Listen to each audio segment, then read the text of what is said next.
New research found Chantix may increase a smoker's risk of having a heart attack by 72%. Wow. And yet so many people think this is such a successful They're desperate drug. to quit smoking. Yeah. They're desperate to quit smoking. Joining us now to talk about this development is CNN senior medical correspondent Elizabeth Cohen.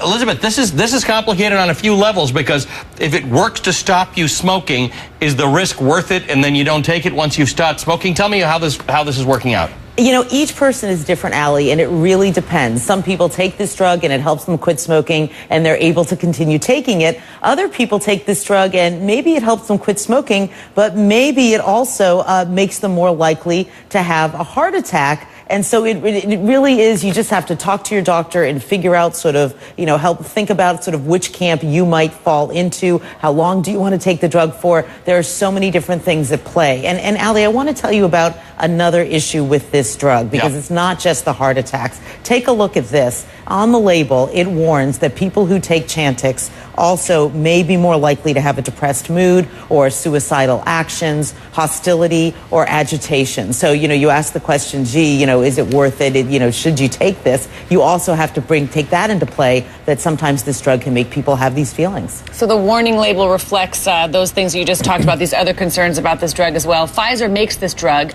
What do they think, or what are they saying about the heart attack study? Right. Pfizer is saying that the folks who did that heart attack study, that they did their math wrong. They say that people who take Chantix are not 72% more likely to have a heart attack. Instead, they say that they're less than 1% more likely to have a heart attack. So somebody's doing their math differently from somebody else. But I do want to say that this is the bottom line. The vast majority of people who take Chantix do not have heart attacks. But according to this study, you are more likely to have a heart attack if you're on Chantix than if you're not. All right, so somebody's watching this and they're trying, I mean, I've spoken to so many people who've tried everything in the world to quit smoking, and Chantix worked for them. What advice can you give people who are trying to quit?